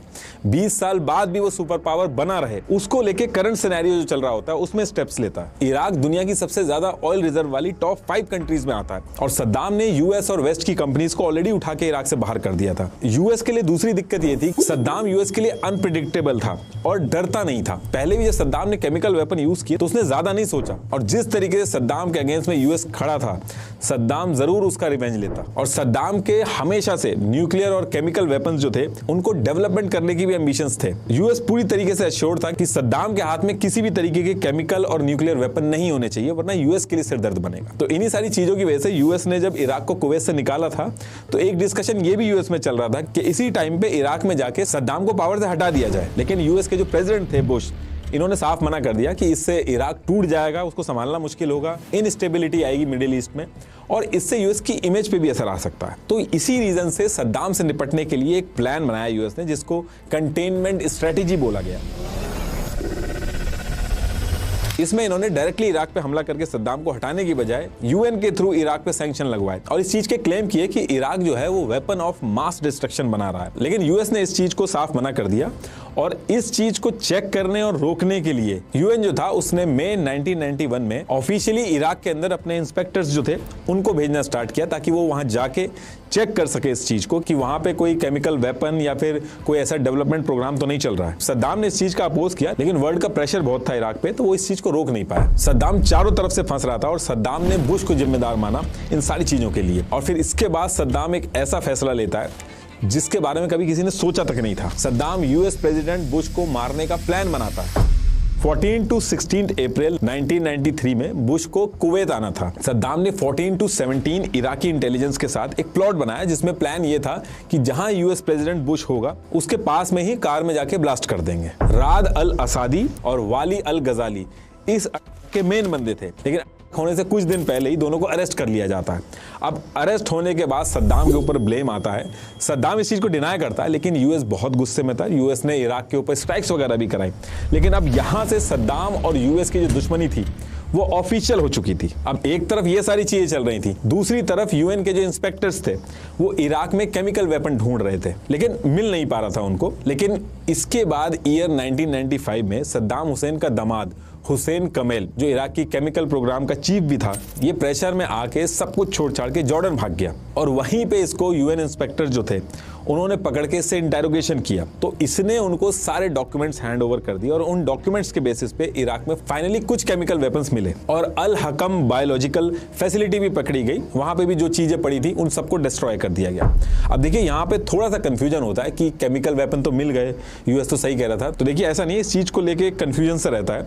यूएस का जो क्लेम था जिसके लिए इतना बड़ा इंस्पेक्शन चल रहा था वो ये था कि सद्दाम नए वेपन ऑफ मास डिस्ट्रक्शन बना रहा है, नए स्टॉक पाइल्स रेडी कर रहा है और ऑनगोइंग रिसर्च करके केमिकल और न्यूक्लियर वेपन बना रहा है। लेकिन ये जो केमिकल वेपन पकड़े गए थे ये ईयर 1991 से पहले के थे, जो 1980s में ईरान और इराक की वॉर हुई थी उसके जो लेफ्ट ओवर वेपन थे, जो डिग्रेडेड थे और इनइफेक्टिव थे। अब इसके कुछ टाइम बाद ईयर 1998 के बाद सद्दाम भी फ्रस्ट्रेट हो गया था, तो उसने यूएन के जो इंस्पेक्टर वगैरह थे इनको भी इराक से भगा दिया था, उनकी एंट्री बंद कर दी थी और जो सैंक्शन वगैरह भी लगे थे उसको लेके भी सद्दाम ने इलीगल तरीके से कुछ देशों को ऑयल बेचना स्टार्ट किया। तो कुल मिला के यूएस ने ये जो पूरा प्लान बनाया था, जो पॉलिसी बनाई थी सद्दाम के लिए, ये इनइफेक्टिव होती जा रही थी। तो इससे निपटने के लिए 31 अक्टूबर 1998 को president bill Clinton Iraq liberation act of 1998 लेके आए और पूरी दुनिया के सामने अनाउंस किया कि वो इराक के अंदर से सद्दाम को हटा के रिजीम चेंज करेंगे। अब एक तरफ ये सारी बातें चल रही थी कि सद्दाम को हटाया जाएगा, इसके लिए प्लानिंग बनेगी, तो इसी बीच क्या होता है, ईयर 2001 में 9/11 हो जाता है। अब यहां से एक ऐसी चीज हो गई थी यूएस के साथ कि अब इसके बाद ना तो यूएस के पास पेशेंस बचा था, ना डिप्लोमेसी के ऑप्शन बचे थे, ना मर्सी बची थी। यूएस को सिर्फ एक ही चीज दिख रही थी कि जो भी डायरेक्टली इनडायरेक्टली इन्वॉल्व है इसमें उससे बदला लेना है। इस इंसिडेंट के बाद यूएस ने क्लियर स्ट्रेटेजी बना दी थी कि अगर 1% भी शक है कि कोई अलकायदा से जुड़ा है या फ्यूचर में कोई खतरा बन सकता है, केमिकल और न्यूक्लियर वेपन बना के यूएस के लिए थ्रेट बन सकता है, तो ऐसी चीजों को 100% खतरा मान के अब यूएस एक्शन लेगा। तो 9/11 के बाद तो उसामा और अलकायदा को खत्म करने के लिए अक्टूबर 2001 में यूएस ने अफगानिस्तान के ऊपर वॉर शुरू कर दी थी। लेकिन इसके साथ साथ एक और चीज हो रही थी, जैसे जैसे यूएस ऑफिशियल्स के स्टेटमेंट्स मीडिया में आ रहे थे तो उससे ऐसा लगने लगा था कि सद्दाम का जो इशू है उसको भी यूएस इसी टाइम पे रिजॉल्व करेगा। 9/11 के बाद जितने भी स्टेटमेंट्स आ रहे थे या कोई स्पीच दे रहा था, उन लाइन के बीच में सद्दाम का भी नाम हर बार लिया जा रहा था, जिससे आम जनता को भी ये लगने लगा कि 9/11 में सद्दाम का भी रोल रहा है। यूएस के प्रेसिडेंट ने साफ साफ कह दिया कि अगर सद्दाम को नहीं रोका तो अगला 9/11 केमिकल और न्यूक्लियर वेपन से होगा। बुश, कॉलिन, चेनी, कॉन्डोलिजा राइस, कॉन्टिन्यूसली ये लोग अपने स्टेटमेंट्स में बोलने लगे कि सद्दाम के पास जो केमिकल वेपन है वो अलकायदा को भी दे सकता है। इसके साथ साथ यूएस ने कुछ सर्कमस्टांशियल प्रूफ्स भी रखे जिससे ये कहा गया कि सद्दाम का भी लिंक हो सकता है 9/11 में। लेकिन ये सारे जो प्रूफ दिए थे ये अजम्पशंस पे बेस्ड थे, कोई डायरेक्ट लिंक एस्टैब्लिश नहीं हो पाया था कि 9/11 में सद्दाम डायरेक्टली इन्वॉल्व था। जैसे 9 दिसंबर 2001 को यूएस वाइस प्रेसिडेंट चेनी ने कहा कि 9/11 का हाईजैकर मोहम्मद अट्टा प्राग में इराकी इंटेलिजेंस ऑफिसर्स अहमद अल अनी इससे मिला। और इसके कुछ टाइम बाद बुश और चेनी ने दोबारा बोला कि 1994 में ओसामा बिन लादेन और इराकी ऑफिशियल्स सुदान में मिले और इसी टाइम पे इराक ने केमिकल वेपन की ट्रेनिंग भी ऑफर की ओसामा को। इस चीज को यूएस की 9/11 कमीशन जो थी उसने भी कंफर्म किया, लेकिन प्रूफ सामने नहीं रखे कि एक्चुअल में इराक ने सिर्फ ऑफर किया या सच में ट्रेनिंग दी। और फिर जून 2002 में कॉलिन ने यूएन में खड़े होकर बोला कि अलकायदा का जरकवी इराक के बगदाद में नेटवर्क चला रहा था। लेकिन बात सारी ये थी कि आगे चल के यूएस की जो भी ये 9/11 कमीशन और सेनेट इंटेलिजेंस कमेटी थी, जितनी भी रिपोर्ट्स आई उसमें एक भी डायरेक्ट एविडेंस नहीं मिला कि सद्दाम का कोई ऑपरेशनल रोल भी था 9/11 में। लेकिन यूएस रुकता नहीं है और फिर 10 मार्च 2003 को यूएस प्रेसिडेंट बुश जो थे वो अनाउंस करके सद्दाम को 48 आवर का टाइम देते हैं कि कैसे भी करके 48 आवर्स में इराक छोड़ के जल्दी से जल्दी सद्दाम चला जाए। और अगर सद्दाम नहीं गया इराक से 48 आवर्स के अंदर तो यूएस इराक के ऊपर हमला कर देगा। लेकिन सद्दाम इस चीज के बाद साफ कह देता है कि इराक लड़ने के लिए तैयार है यूएस से। और फिर जब सद्दाम इराक छोड़ के नहीं जाता है तो 9 मार्च 2003 को यूएस अपने F-117 स्टेल्थ बॉम्ब एयरक्राफ्ट को बगदाद में भेज के सबसे पहले जो सद्दाम का प्रेसिडेंशियल पैलेस था वहां पे बैक टू बैक गिराना शुरू कर देता है। यूएस को लग रहा था कि सेम डे ही सद्दाम को ये लोग मार देंगे, लेकिन ऐसा बिल्कुल नहीं था। सद्दाम ने पहले से ही पूरी प्लानिंग करके रखी थी। उसने से बचने के लिए बहुत ही स्ट्रांग बंकर बना रखे थे कि हिरोशिमा और नागासाकी जैसे जो वो भी अगर उस पर गिराए जाते तो वो भी वो झेल सकते। तो यूएस ने जब हमला किया तो सद्दाम जो है वो इन्हीं बंकर्स में छुप गया, उसको कुछ हुआ नहीं। अब 1 अप्रैल 2003 तक यूएस फोर्सेस बगदाद में घुसना स्टार्ट कर देती हैं और इराक की जो रेगुलर आर्मी थी उन्होंने लड़ना छोड़ दिया था, उन्होंने अपनी ड्रेस चेंज कर दी थी। गवर्नमेंट ऑफिसर्स जो थे वो भी अपने काम से हट गए थे। 4 लाख लोग जो गवर्नमेंट के लिए काम कर रहे थे वो all of a sudden unemployed हो गए थे। तो इराक के अंदर जो पूरा मैनेजमेंट चल रहा था वो लोकल इराक के अंदर जो ट्राइब्स थी वही अपने अपने एरिया संभाल रही थी। लॉ और ऑर्डर कुछ बचा ही नहीं था इराक के अंदर। अब इसके बाद 10 अप्रैल 2003 को सद्दाम अपने दोनों बेटे, ड्राइवर और जो लॉयल लीडरशिप थी उसकी बगदाद से भाग के 110 किलोमीटर साउथ में रमादी सिटी की तरफ भाग जाता है। अब इसके बारे में भी यूएस को पता चलता है। यूएस रमादी सिटी में भी गिराना चालू करती है, लेकिन वहां से भी सद्दाम बच के निकल जाता है। और फिर इसके बाद सद्दाम एक रिश्तेदार था सद्दाम का, टिकरेट में रहता था, उसका एक हदोशी फार्म था, वहां जाके सद्दाम छुप गया था। सेम टाइम पे यूएस फोर्सेज जो थी वो इराक के अंदर बाथ पार्टी के जितने भी मेंबर थे उनके ऊपर क्रैकडाउन कर रही थी, वो सब भी भाग रहे थे। अब सेम वीक के अंदर यूएस के पास फिर से इंटेल पहुंचता है कि सद्दाम अब हदोसी फार्म में पहुंच चुका है। यूएस फोर्सेस हदोसी फार्म में पहुंचती हैं, लेकिन वहां से भी सद्दाम बच के निकल जाता है। और जब यूएस फोर्सेस हदोसी फार्म पहुंचती हैं तो वहां से उनको 9 मिलियन कैश मिलता है। ये उसकी फोटो है। अब इसके बाद सद्दाम जो पूरे लोग रह रहे थे उनको 2 ग्रुप में बांट देता है। अपने बेटे उदाय और कुसाई को नॉर्थ इराकी सिटी मौसूल में एक विला था उसमें छुपा देता है। लेकिन वहां भी एक दिक्कत खड़ी हो जाती है। जो विला का मालिक था उसने $30 मिलियन के इनाम के लालच में यूएस फोर्सेस को इंटेल दे दी। तो इंटेल मिलते ही 22 जुलाई 2003 को यूएस 101 एयरबॉर्न डिवीजन और special operation task force 121 Saddam के दोनों बेटों को मार देती हैं। इस इंसिडेंट से सद्दाम बहुत ज्यादा गुस्से में था। उसने रिएक्ट नहीं किया, बस इतना बोला कि मेरे दोनों बेटे इराक के लिए शहीद हो गए। लेकिन यूएस फोर्सेज जो थी वो सद्दाम को नहीं पकड़ पा रही थी। सद्दाम को पूरे इराक में ढूंढ ढूंढ के परेशान हो चुकी थी। अब इसके कुछ टाइम बाद US army intelligence officer major Brian Reed Maddox जो थे उनको बुलाया जाता है। और मेडॉक्स क्या करते हैं, जो इतने दिनों से सद्दाम के जो बड़े बड़े आर्मी ऑफिसर थे, लीडर थे, यूएस की सारी फोर्सेस उनसे पूछताछ कर रही थी, वो इस पैटर्न को ही चेंज कर देते हैं। वो इसको चेंज करके कहते हैं कि सद्दाम के पैदा होने से लेके अभी तक सद्दाम के जितने भी क्लोज रिलेटिव्स हैं, कुक, ड्राइवर, इन सब को ढूंढो। उसके बचपन से जाके पता करो कि किन किन के वो टच में था, इनको ढूंढो और इनसे इंटेरोगेशन स्टार्ट करो। तो ऐसे करके टोटल 300 लोग मिलते हैं जिनका लिंक सद्दाम के बचपन से जुड़ा हुआ होता है। उनसे इंटेरोगेशन स्टार्ट होती है और इनमें मेनली अल-बू नजीर कबीले के लोग थे। अब होता क्या है कि जब ये 300 लोगों की इंटेरोगेशन चल रही थी तो मेडॉक्स जो थे वो नोटिस करते हैं कि हर जगह पे अल मुसल्लिद ब्रदर्स का नाम बहुत ज्यादा आ रहा है। तो यही सारी चीजें नोटिस करके मेडॉक्स कहता है कि सद्दाम को अगर ढूंढना है तो इन अल मुसल्लिद ब्रदर्स को पहले ढूंढना होगा, तभी जाके सद्दाम मिलेगा। ये अल मुसल्लिद ब्रदर जो थे ये 3 भाई थे। इन तीनों के नाम को लेके क्लैरिटी नहीं है, बहुत कंफ्यूजन है, हर जगह अलग अलग नाम लिखे हुए हैं।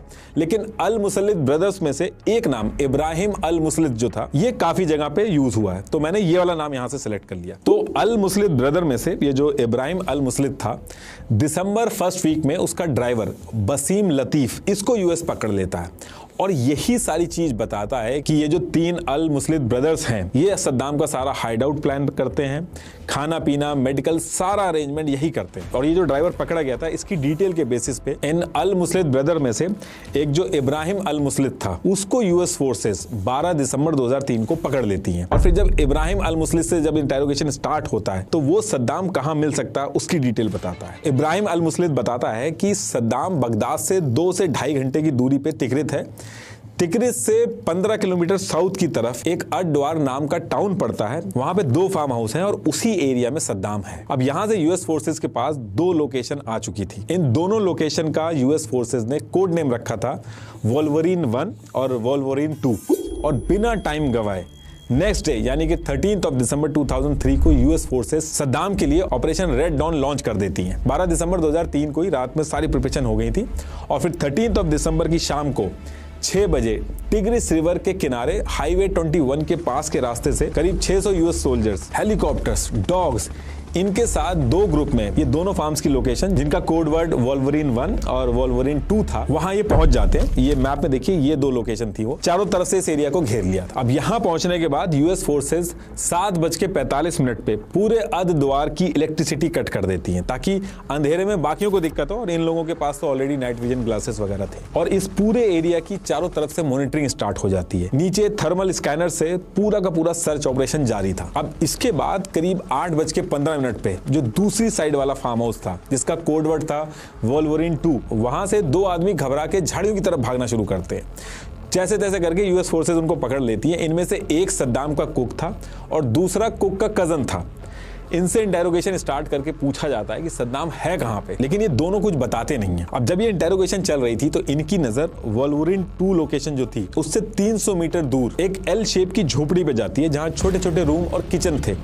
ये किचन की फोटो है और इसके अंदर जब ये घुसते हैं तो इनको 2 AK-47 और 7.5 लाख यूएस डॉलर मिलते हैं। और इसके बगल में एक बोट भी मिलती है, ये उसकी फोटो है। ये सारी चीजें तो मिल गई थी, लेकिन सद्दाम आखिर में है कहां ये किसी को नहीं पता चला था। कॉन्टिन्यूसली पूरी भीड़ सद्दाम को हर तरफ ढूंढ रही थी। डॉग्स जो थे वो भी नहीं पता लगा पा रहे थे और जो कुक पकड़ा गया था वो भी एकदम अड़ा हुआ था, वो भी कुछ नहीं बता रहा था। और फिर थक हार के ये जो पूरा ऑपरेशन था जिसके हेड थे जेम्स हिकी, ये क्या करते हैं, अल मुस्लिद ब्रदर्स में से जो इब्राहिम अल मुस्लिद पकड़ा गया था, देखिए ये नाम जो है आपको कहीं पे अलग मिल सकता है, तो इस इब्राहिम अल मुस्लिद को वोल्वरीन 2 लोकेशन पे बुलाया जाता है और सद्दाम का कुक जो पकड़ा गया था उसके सामने लाके खड़ा कर दिया जाता है। सारी की सारी फोर्सेज जो थी वो इब्राहिम अल मुस्लिद के ऊपर प्रेशर बना रही थी कि तुमने ही ये लोकेशन दी थी, यहाँ पे सद्दाम है कहाँ पे। और बहुत देर माथापच्ची करने के बाद अल मुस्लिद जो था वो एक मैट पड़ी हुई थी उसकी तरफ एक हाथ से इशारा कर देता। मैट बहुत पुरानी सी थी लेकिन उसके नीचे की जो जमीन थी वो थोड़ी अलग थी। अब उस मिट्टी को जब हटाया गया तो उसमें से एक छोटी सी रस्सी सी निकलती है, फिर उसको खींचा जाता है तो 2 हैंडल जैसी एक चीज सामने आती है। थोड़ा और हटाया जाता है तो थर्माकोल निकलता है, ये उसकी इमेज है। और नीचे गए तो एक होल दिखता है जिसमें से खांसने की आवाज आती है। अब जैसी खांसने की आवाज आती है तो सारी टीम पोजीशन ले लेती है और इराकी अमेरिकन इंटरप्रेटर को बुलाया जाता है तुरंत वहीं पे। और उसी टाइम पे फिर नीचे से एक आदमी की आवाज आती है, मैं सद्दाम हुसैन हूँ, इराक का चुना हुआ प्रेसिडेंट, मैं बात करने के लिए तैयार हूँ। 8:26 पे सद्दाम को ऊपर निकाल लिया जाता। और फिर निकलने के बाद भी सद्दाम चुप नहीं रहता है, बहस करता है और तलाशी के टाइम पे भी धक्का मुक्की होती है, लेकिन फिर उसको पुश करके नीचे ग्राउंड पे गिराया जाता है। तब उसके मुंह से ब्लड आता है, तब थोड़ी देर के लिए वो चुप रहता है। फिर एक ऑफिसर ने उसी टाइम पे फोटो भी खिंचवाई है, उसकी फोटो है। ये फोटो जब उसका मेडिकल हो रहा था तब की है। अब सद्दाम को पकड़ने के बाद यूएस जो थी वो अगले साल यानी कि जून 2004 तक सद्दाम को बगदाद के एयरपोर्ट के पास एक सीक्रेट लोकेशन पर रख के कॉन्टिन्यूसली इंटरोगेशन करती है। सद्दाम ने पूरे टाइम यही बोला कि 9/11 से उसका कोई लिंक नहीं है, उसने कोई नया केमिकल वेपन या प्रोग्राम नहीं लॉन्च किया है। और फिर सेम मंथ यानी कि 30 जून को यूएस सद्दाम को उसी टेम्परेरी गवर्नमेंट को दे देता। और फिर इसके बाद सद्दाम के ऊपर कोर्ट का केस चलाया जाता है। सद्दाम ने जो भी किया था उन सारी चीजों में से सद्दाम को जो असल में फांसी मिली, तो वो जो मैंने ईयर 1982 वाला जो दुजैल वाला जो केस बताया था जहां सद्दाम ने बल्क में फांसियां दी थी, उसके लिए सद्दाम को फांसी की सजा सुनाई जाती है 5 नवंबर 2006 को। और 30 दिसंबर 2006 को सद्दाम को फांसी देके नेक्स्ट डे यानी कि 31 दिसंबर 2006 को जहां उसका बचपन बीता था अल औजा तिकरित में, वहां पे उसको दफना दिया जाता।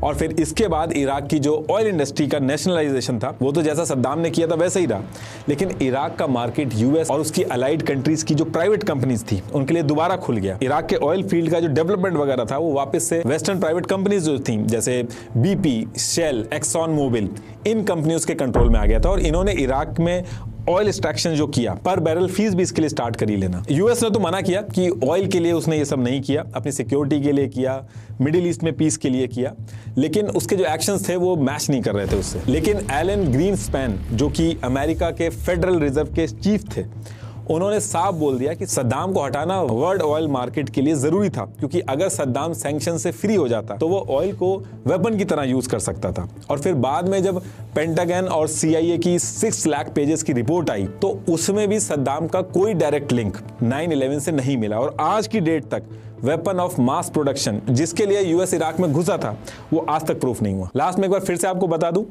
आज ही KR मंगलम यूनिवर्सिटी के काउंसलर से जुड़े और अपनी सक्सेस स्टोरी लिखिए। लिंक मैंने डिस्क्रिप्शन में दे दिया। Thank you.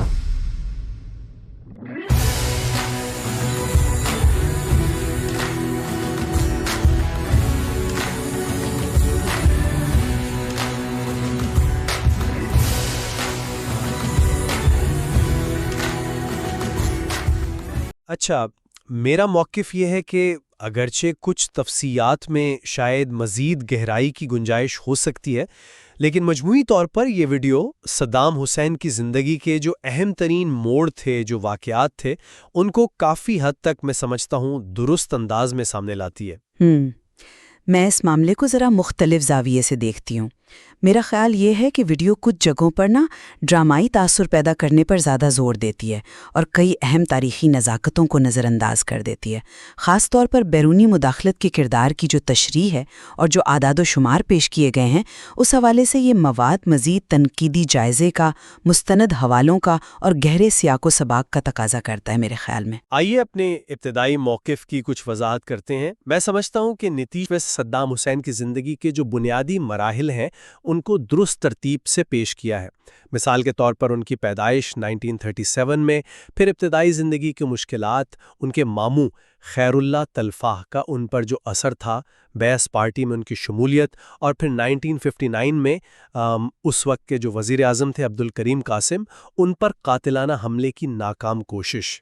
ये सारे वाक़यात सद्दाम की शख्सियत की तश्कील और उनके सियासी सफ़र को समझने के लिए कलीदी हैं, और वीडियो इन मराहिल को वाज़े तौर पर बयान करती है। देखें, बुनियादी खाकी और वाक़यात की तरतीब की दुरुस्ती से तो मुझे भी इनकार नहीं है, लेकिन मेरा तहफ़्फ़ुज़ पेशकश के अंदाज़ पर है और कुछ तफसीलात को या तो नज़रअंदाज किया गया है या फिर गैर ज़रूरी तौर पर नुमायां किया गया है। जैसे वीडियो के बिल्कुल शुरू में ही मकड़ी का सुराख यानी स्पाइडर होल की इस्तिलाह इस्तेमाल की गई, जो सद्दाम की गिरफ्तारी का एक मशहूर हवाला है, ठीक है, लेकिन बग़ैर किसी पसे मंज़र या वजाहत के इसका जिक्र वो सनसनीखेज़ी तो पैदा करता है, मगर फौरी तौर पर तारीख़ी तफ़हीम में कोई ख़ास इजाफ़ा नहीं करता। इसी तरह वो कहानी के एक यहूदी ख़ानदान ने सद्दाम की वालदा को मुबैना तौर पर इसकाते हमल से रोका था। अब ये अगर हुआ भी हो तो इसे सद्दाम की ज़िंदगी का एक फ़ैसला कुन मोड़ बनाकर पेश करना, ये शायद तारीख़ी वज़न से ज़्यादा अहमियत देने वाली बात है। आपकी बात में वज़न है कि कुछ इस्तिलाहात या वाक़यात शायद मज़ीद वजाहत चाहते हैं, लेकिन 1959 के हमले के बाद सद्दाम का इराक से फ़रार होकर पहले शाम और फिर मिस्र जाना और वहाँ जलावतनी के दौरान भी बास पार्टी के नेटवर्क से राब्ते में रहना, ये सब तो तारीख़ी तौर पर साबितशुदा हक़ाइक़ हैं। वीडियो इस फ़रार और जलावतनी के दौर का जिक्र करती है जो सद्दाम के बाद के सियासी किरदार की तश्कील के लिए अहम था। फ़रार और जलावतनी बिलाशुबा अहम मोड़ थे, लेकिन यहीं से ना CIA के किरदार का जिक्र भी शुरू होता है। नीतीश ने मेल स्कोपलैंड जैसे मुसन्निफ़ीन और दूसरे ज़राए का हवाला देते हुए CIA के साथ सद्दाम के मुमकिना राब्तों का जिक्र किया है। अब ये बात दुरुस्त है कि सर्द जंग के उरूज पर मशरिक़ वुस्ता में इस किस्म के राब्ते होना कोई अनहोनी बात नहीं, और कई मौरिख़ीन ने इस पर लिखा भी है, यहाँ तक कि कुछ डीक्लासिफाइड दस्तावेज़ात भी इस तरफ इशारा करती हैं। ताहम वीडियो में जिस तरह से ये बात कही गई है, इससे ये तासुर उभर सकता है कि जैसे CIA ने सद्दाम को बराह रास्त तैयार किया या उनकी भरपूर हिमायत की। देखिए, महज राब्ते होने और किसी फर्द या ग्रोह को फाल तौर पर ऑपरेट करने या अपना मोहरा बनाने में एक वाज़ेह फ़र्क है। वीडियो इस फ़र्क को वाज़ेह करने के बजाय मामले को ज़रूरत से ज़्यादा सादा अंदाज में पेश करती नज़र आती है। ये कहना कि सीआईए ने सद्दाम को बनाया, ये गुमराहकुन हद तक सादा बयानिया हो सकता है। मैं आपकी तशवीश समझ रहा हूँ, लेकिन सर्द जंग की सियासत की हकीकत भी तो यही थी कि बड़ी ताकतें, चाहे अमेरिका हो या सोवियत यूनियन, अपने तस्वीराती मफादात के लिए खित्ते में मुख्तलिफ ग्रोहों और शख्सियात से राब्ते बनाती थीं। 1963 का रमज़ान इनकलाब, जब 22 पार्टी ने मुख्तसर अरसे के लिए इक़्तिदार हासिल किया और फिर जल्द ही उनका इक़्तिदार से हटाया जाना, और इस सारे अमल में बैरूनी हाथ का जो मुमकिना किरदार था, ये सब इस दौर की पेचीदा सियासी हकीकतों की अक्कासी करता है। नीतीश ने इस टाइमलाइन को यानी वाक़यात की तरतीब को दुरुस्त अंदाज में पेश किया है। वाक़यात की तरतीब पर तो कोई बड़ा इख्तिलाफ नहीं है, ठीक है, लेकिन फिर वही सवाल अपनी जगह कायम रहता है कि 1963 के उस इनकलाब में जिसमें कासिम की हुकूमत का तख्ता उल्टा गया, सीआईए का किरदार कितना बराह रास्त था और कितना महज मौके परस्ताना या बिलवास्ता। नीतीश डिक्लासिफाइड दस्तावेज़ात का हवाला देते हैं, जो कि तहकीक का एक अच्छा पहलू है, लेकिन उन दस्तावेज़ात की तशरीह बज़ाते खुद मौर्रिखीन के दरमियान एक बहस तलब मौजू है। वीडियो को ये वाज़े करना चाहिए था कि ये एक मुतनाज़ा पहलू है जिस पर मुख्तलिफ आरा पाई जाती हैं। सिर्फ सरसरी जिक्र कर देना काफ़ी नहीं है, ख़ास तौर पर जब इल्ज़ाम किसी बैरूनी एजेंसी की बराह रास्त मुदाखलत का हो। अच्छा, गुफ्तगू को आगे बढ़ाते हैं। वीडियो में सद्दाम के 1966 में जेल से फरार होने, 22 पार्टी की असर नौ तंजीम साजी करने और फिर 1968 के इनकलाब के ज़रिए अहमद हसन अल-बकर के साथ मिलकर दोबारा इक़्तिदार में शरीक होने का जिक्र तफसील से किया गया है। ये मरहला सद्दाम के इक़्तिदार पर अपनी गिरफ्त मजबूत करने के लिए इंतहाई अहम था और नीतीश ने इसे मेरे ख्याल में दुरुस्त तौर पर बयान किया है। जी, इस हिस्से पर कोई बुनियादी एतराज़ नहीं है। ये वाक़यात तारीख़ी तौर पर मुस्तनद हैं और सद्दाम की तंजीमी सलाहियतों, उनकी बेरहमी और अपने वफ़ादार साथियों को किलीदी ओहदों पर लाने की जो हिकमत अमली थी, उसको वाज़े करते हैं। फिर आता है इक़्तिदार को मुकम्मल तौर पर अपने हाथ में लेने और उसे मुस्तहकम करने का मरहला। नीतीश ने जिक्र किया कि किस तरह सद्दाम ने नायब सदर होते हुए भी ताकत के मराकज़ पर कब्ज़ा किया, इंटेलिजेंस के मुतअद्दिद बाज़ूक़ात एक दूसरे की निगरानी करने वाले शोबे कायम किए, अपने कबीले और रिश्तेदारों को अहम पोजीशनों पर तैनात किया और जो मुमकिना मुखालिफिन थे उनको बेरहमी से रास्ते से हटाया। ख़ास तौर पर 1979 का वो मशहूर वाक़या नुमाया है जब उन्होंने सदर बनने के फ़ौरन बाद बैत पार्टी की क़यादत के इजलास में मुबैना 68 साजिशों के नाम पुकारे और उनमें से 22 को तो मौके पर गिरफ्तार करवाकर बाद में फांसी दे दी गई। ये वाक़या सद्दाम के तर्ज़े हुक्मरानी की एक वाज़ेह मिसाल पेश करता है। यकीनन 1979 की ये नाम नहाद खूनी सफाई या ब्लड पर्ज सद्दाम की मुतलक़ल अनानियत और मुखालिफिन को कुचलने के अज़्म की एक नाकाबिल तरदीद मिसाल है। लेकिन इसी हिस्से में नीतीश ने प्रोजेक्ट 922 का भी जिक्र किया है, जिसे वो कीमियाई हथियारों की पैदावार का मंसूबा बताते हैं। अब ये बात तो दुरुस्त है कि सद्दाम के दौर में इराक ने वसी पैमाने पर तबाही फैलाने वाले हथियारों WMD ख़ास तौर पर कीमियाई हथियारों पर बड़े पैमाने पर काम किया और उन्हें इस्तेमाल भी किया। ताहम किसी मखसूस प्रोजेक्ट का नाम बग़ैर मुस्तनद हवाले के बताना या ये तासुर देना कि ये प्रोग्राम सिर्फ इसी वक्त शुरू हुआ, ये मज़ीद तहकीक और तस्दीक का मुतकाज़ी हो सकता है। असल अहम नुक्ता जिसे वीडियो ने किसी हद तक उजागर किया है वो ये था कि सद्दाम ने खौफ, प्रोपेगेंडा और दाखिली निगरानी का एक वसी निज़ाम कायम करके अपनी हुक्मरानी को मुस्तहकम किया। अब हम ईरान-इराक जंग 1980 से 1988 की तरफ आते हैं। नीतीश ने इस जंग के बुनियादी महरकात को काफ़ी दुरुस्तगी से बयान किया है। एक तो ईरान में 1969 में आने वाला इस्लामी इनकलाब और आयतुल्लाह खुमैनी का बढ़ता हुआ असर व रसूख, जिससे सद्दाम को इराक की शिया अक्सरियत के मुमकिना तौर पर मुतहर्रिक होने का खदशा था। और दूसरा अहम महर्रिक था शत्तल अरब आबी गुज़रगाह पर मुकम्मल कंट्रोल हासिल करने की ख्वाहिश, जो इराक की खलीज फ़ारस तक तकरीबन वाहिद काबिल ज़िक्र रसाई है। इन वजूहात की बिना पर और शायद ईरानी फ़ौज की अंदरूनी तत्हीर की वजह से कमज़ोरी का गलत अंदाज़ा लगाते हुए सद्दाम ने सितंबर 1980 में ईरान पर हमला कर दिया, गालिबन ये समझते हुए कि वो जल्द फतह हासिल कर लेंगे। महर्रकात की निशानदेही बड़ी हद तक दुरुस्त है। ईरानी इनकलाब का खौफ, इलाकाई तसल्लुत की ख्वाहिश और शत्तुल अरब का वो पुराना तनाज़ा, ये सब अहम अवामिल थे। ताहम यहाँ एक नुक्ता मज़ीद वजाहत का मुतकाज़ी है। ये कहना कि सद्दाम ने फौरी फतह की उम्मीद पर हमला किया, ये दरअसल उनकी एक बहुत बड़ी स्ट्रेटेजिक मिसकैलकुलेशन थी, जिसका खमियाजा फिर दोनों ममालिक को 8 साल तवील खूनरेज और तबाहकुन जंग की सूरत में भुगतना पड़ा। वीडियो शायद इस गलतफहमी की संगीनी को मज़ीद उजागर कर सकती थी। और जब जंग लंबी हुई और इराक मुश्किलात का शिकार हुआ, तो नीतीश ने दुरुस्त तौर पर निशानदेही की कि अमेरिका और दीगर मगरबी ताकतों, हत्ता के खलीजी अरब रियासतों ने भी इराक की मदद की। अमेरिका ने असलहा दिया, हेलीकॉप्टर जैसे वो बेल हेलीकॉप्टर जिनका जिक्र वीडियो में है, कर्जे दिए और अहम सैटेलाइट इंटेलिजेंस मालूमात फराहम की। इसकी वजह यह थी कि उस वक्त अमेरिका और उसके इत्तेहादी ईरान को खित्ते में बड़ा खतरा समझ रहे थे। ये सर्द जंग की रियल पॉलिटिक पॉलिसियों का हिस्सा था। डीक्लासिफाइड दस्तावेजात भी इस हिमायत की तस्दीक करती हैं।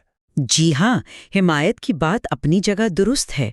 अमेरिका और मगरिब ने यकीनी तौर पर इराक की मदद की, लेकिन नीतीश का ये दावा, जो कुछ तहकीकाती रिपोर्ट्स और डीक्लासिफाइड मेमोज पर मबनी है, कि अमेरिका ने इराक को जानबूझकर ऐसी टारगेटिंग इंटेलिजेंस फराहम की जिसे सद्दाम ने बाद में ईरानी अफवाज के खिलाफ कीमियाई हमलों में इस्तेमाल किया, ये एक इंतहाई संगीन इल्ज़ाम है।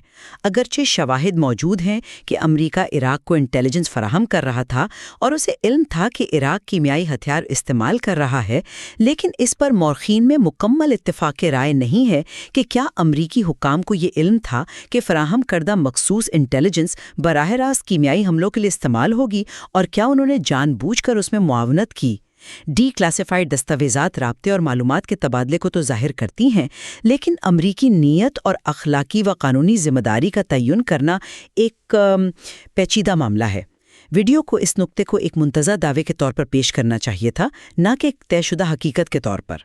कीमियाई हथियारों की इस्तेमाल की बात चली है तो नीतीश ने मार्च 1988 में कुर्द शहर हलबजा पर होने वाले बदनाम ज़माना कीमियाई हमले और ईरान के शहर सरदश्त पर होने वाले हमलों का भी जिक्र किया है। हलबजा का वाक़या तो आलमी सतह पर तस्लीम शुदा है और इसे सद्दाम हुकूमत के संगीन तरीन जंगी जराइम में शुमार किया जाता है।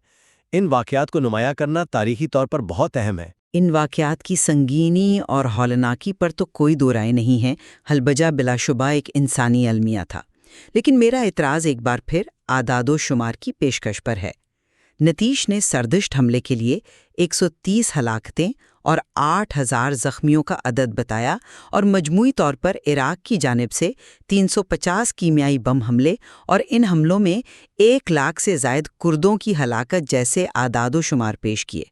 देखें, ये आदादो शुमार अक्सर मुतज़ाद और मुतनाज़ा रहे हैं और मुख्तलिफ मुस्तनद ज़राए जैसे ह्यूमन राइट्स वॉच, अक़वाम मुत्तहिदा की रिपोर्ट्स या इल्मी तहकीकात, इनमें काफ़ी फ़र्क पाया जाता है।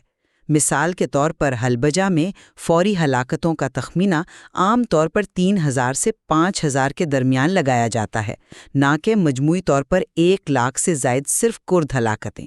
बग़ैर किसी मुस्तनद हवाले का जिक्र किए और मुतबादिल तखमीनों या उन आदादो शुमार पर मौजूद बहस का कोई हवाला दिए बग़ैर एक मखसूस और मुमकिना तौर पर मुबालगा मेज़ अदद पेश करना नाजरीन को गुमराह कर सकता है। एक ज़िम्मेदाराना तारीख़ी तज्ज़िये में आदादो शुमार के ज़राए और उनकी हुदूद का जिक्र करना मेरे ख़्याल में ज़रूरी होता है। सही। आपका नुक्ता आदादो शुमार की तस्दीक और उनके ज़राए के हवाले से यकीनन अहम है। इसी तसलसल में वीडियो में दुजेल कत्लेआम 1982 का भी जिक्र किया गया है, जहां सद्दाम पर एक नाकाम कातिलाना हमले के बाद रद्द अमल के तौर पर पूरी आबादी को सज़ा दी गई, सैकड़ों अफराद को कैद किया गया और बिलाखिर 148 अफराद जिनमें बच्चे भी शामिल थे उनको फांसी दे दी गई। यही केस बाद में सद्दाम हुसैन पर चलाए जाने वाले मुकदमे और उन्हें दी जाने वाली सज़ाए मौत की बुनियादी वजह बना। ये भी एक नाकाबिले तरदीद तारीख़ी हकीकत है, क्योंकि इसी केस की बुनियाद पर सद्दाम हुसैन को इंसानियत के खिलाफ जराइम का मुर्तकिब ठहराकर सज़ाए मौत सुनाई गई। ताहम यहाँ ये पहलू भी काबिल गौर है, जिसका जिक्र वीडियो में शायद नहीं है, कि 2005-2006 में बगदाद में कायम होने वाले खुसूसी ट्रिब्यूनल में सद्दाम हुसैन और इनके साथियों पर चलाए जाने वाले मुकदमे के तरीक़ाकार और उसके म्यारे इंसाफ पर भी बैनुल-अक़वामी सतह पर कई सवालात उठाए गए थे। बाज़ कानूनी माहिरीन और इंसानी हुकूक की तंजीमों ने इस ट्रायल को बैनुल-अक़वामी म्यारात से कमतर करार दिया था। ये नुक्ता भी बहस का हिस्सा होना चाहिए था कि ट्रायल खुद भी एक मुतनाज़ा अमल था। अब हम कुवैत पर हमले यानी अगस्त 1990, उसके नतीजे में होने वाली पहली खलीजी जंग जनवरी-फरवरी 1991 और फिर इराक पर लगने वाली तवील और सख्त बैनुल-अक़वामी पाबंदियों के दौर की तरफ आते हैं। नीतीश ने इस पूरे तसलसल को दुरुस्त तौर पर बयान किया है। ईरान इराक जंग के भारी कर्जे, कुवैत और सऊदी अरब से मजीद माली इमदाद का मुतालबा जिसे रद्द कर दिया गया, तेल की कीमतों पर तनाज़ा, फिर कुवैत पर हमला, अक़वाम मुत्तहिदा की करारदादें, अमरीका की क़ियादत में बनने वाला बैनुल-अक़वामी इत्तेहाद, इराक की शिकस्त और फिर एक दहाई से ज़ायद अरसे तक जारी रहने वाली इक़्तिसादी पाबंदियाँ। वाक़यात का ये तसलसल तारीख़ी तौर पर दुरुस्त है, लेकिन यहाँ फिर आदाद व शुमार का मामला आता है।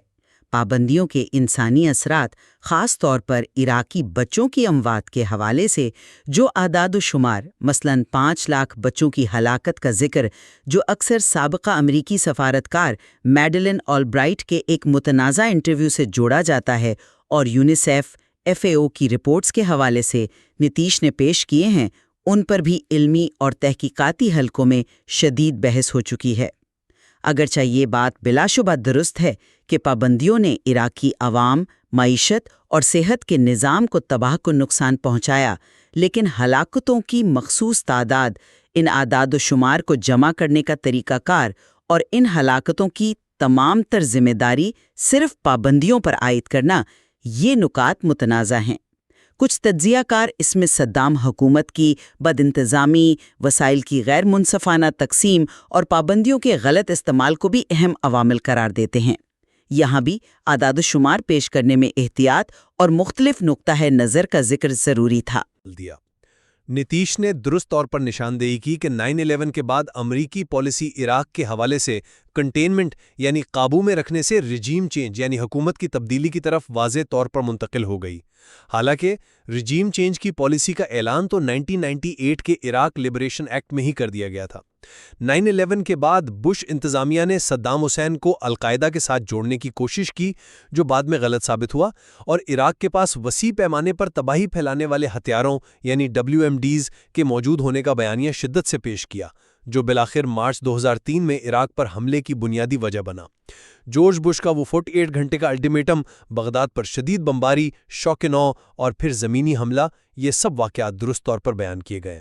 ये बयानिया बिलाशुबा हमले की अवामी और सियासी बुनियाद बना, लेकिन इसके साथ ये जिक्र करना भी उतना ही अहम है और शायद इस पर मज़ीद जोर देना चाहिए था कि बाद में होने वाली मुताद्दिद तहकीकात, बशमूल खुद अमरीकी हुकूमत की तहकीकात, जैसे 9/11 कमीशन रिपोर्ट और इराक सर्वे ग्रुप की रिपोर्ट, उन्होंने ये साबित किया कि WMD के हवाले से पेश की गई ज़्यादातर इंटेलिजेंस रिपोर्ट्स नाकिस थीं, मुबालगा आमीज़ थीं या सरासर गलत थीं। हमले के बाद इराक में WMD का कोई फ़ाल प्रोग्राम या ज़ख़ीरा नहीं मिला। ये हकीकत वीडियो में ज़्यादा वजाहत और अहमियत के साथ आनी चाहिए थी।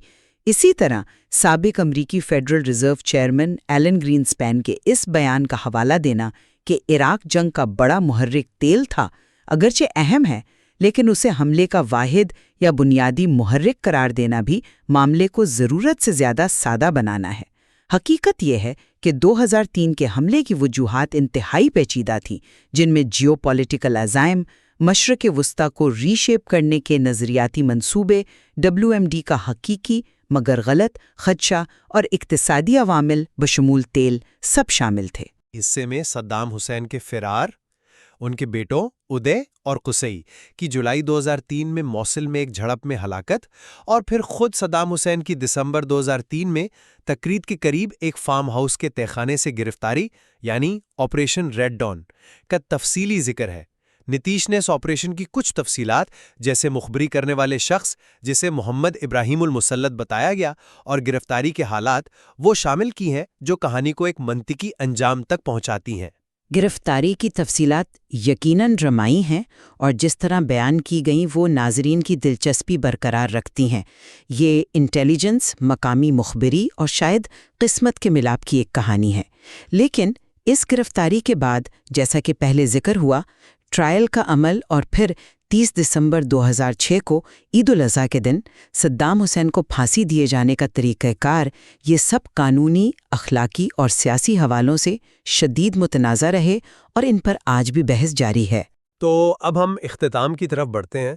मजमूई तौर पर मेरा तासुर ये है कि नीतीश राजपूत की ये वीडियो सद्दाम हुसैन की ज़िंदगी और उनके दौरे इक़्तिदार के जो इंतहाई ड्रामाई, पुरतशद्दुद और फैसलाकुन लम्हात थे, उनको एक मौसर बयानिए में पेश करती है।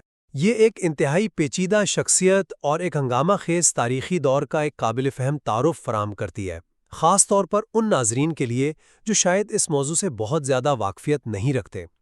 ताहम मैं ये तस्लीम करता हूँ कि कुछ तफसीलात, ख़ास तौर पर आदाद व शुमार की सेहत, बैरूनी ताकतों के किरदार की गहराई और नज़ाकतें और बाज़ दावों की मुकम्मल तस्दीक के हवाले से मज़ीद तहकीक और वजाहत की गुंजाइश बाकी है। मेरा नतीजा कदरे मुख्तलिफ है। मैं समझती हूँ कि ये वीडियो एक दिलचस्प नुक्ता आगाज़ तो फराहम करती है, लेकिन नाजरीन को और ख़ास तौर पर तारीख़ के संजीदा तालिब इल्मों को उसे देखते हुए बहुत मोहतात और तनकीदी रवैया अपनाने की ज़रूरत है, ख़ास तौर पर जब बात मखसूस आदाद शुमार की हो, चाहे वो हलाकतों के हों या हमलों की तादाद के, या फिर बैरूनी ताकतों जैसे CIA या अमेरिका के किरदार और नीयत की तशरीह की हो, या दीगर मुतनाज़ा दावों की। वीडियो बाज़ औक़ात तारीख़ी निज़ाकत और मुख्तलिफ नुक्ताए नज़र पेश करने पर सनसनीखेज़ी या एक सादा बयानिए को तरजीह देती नज़र आती है। तारीख़ी वाक़यात, ख़ास तौर पर इतने पेचीदा और मुतनाज़ा वाक़यात को हमेशा मुख्तलिफ ज़ावियों से देखना, मुताद्दिद ज़राए से जांचना और मुस्तनद हवालों से उनकी तस्दीक करना इंतहाई ज़रूरी है। और ये ज़िम्मेदारी उस वक्त और बढ़ जाती है जब, जैसा कि आपने शुरू में कहा, एक मुल्क का तख्लीक़कार दूसरे मुल्क या ख़ित्ते से मुताल्लिक़ सनसनीखेज़ तारीख़ी वाक़यात पर मवाद तैयार कर रहा हो। यकीनन सद्दाम हुसैन की शख्सियत, उनका उरूज व ज़वाल और उनके दौरे इक़्तिदार के इराक़, मशरिक़ वस्ता और आलमी सियासत पर पड़ने वाले असरात आज भी महसूस किए जाते हैं और तहक़ीक़ को बहस का मौजू हैं। इस किस्म का मवाद अपनी तमाम तर खूबियों खामियों के साथ हमें उन पेचीदा तारीख़ों पर दोबारा गौर करने की दावत देता है। जी बिल्कुल, और यह हमें एक बार फिर याद दिलाता है कि तारीख़ कभी भी स्याह और सफ़ेद नहीं होती। कोई एक वीडियो या कोई एक किताब भी, चाहे वो कितनी ही अच्छी तहक़ीक़ पर मबनी क्यों ना हो, पूरी कहानी बयान नहीं कर सकती। हमेशा मज़ीद जानने, मुख्तलिफ तशरीहात को समझने और बुनियादी मफरूज़ों पर तनकीदी सवालात उठाने की गुंजाइश बाकी रहती है।